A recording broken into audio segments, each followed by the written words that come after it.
100 drivers, mga konduktor at iba pang empleyado ng mga bus terminal sa Dagupan City ang sumailalim sa random drug testing.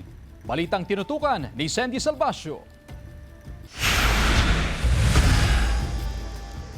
Maagang nagsagawa ng random drug testing ang mga kawani ng Land Transportation Office Region 1 at Philippine Drug Enforcement Agency Region 1 sa isang bus terminal sa Dagupan City kaninang umaga. Bahagi ito ng kick-off activity ng mga otoridad sa kanilang Oplan Pasko 2025. Hindi lang ang mga driver at konduktor ng bus ang sumailalim sa drug testing.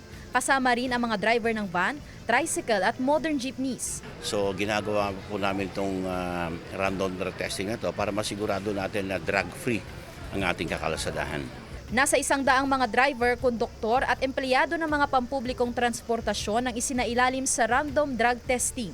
Kung sakaling may magpositibo, isa sa ilalim pa ito sa confirmatory test ng DOH Region 1. Ang mga magpopositibo sa confirmatory test, haharap sa reklamong paglabag sa Republic Act 4136 o Land Transportation and Traffic Code at posibleng ipapawalang bisa ang kanilang lisensya.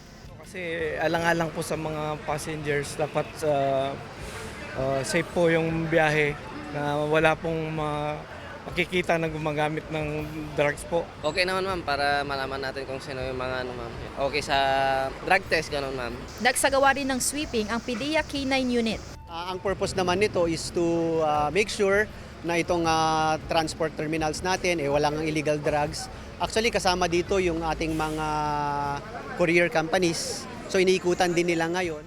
Kasama si Daryl Peralta, Sandy Salvacio, One North, Central Luzon.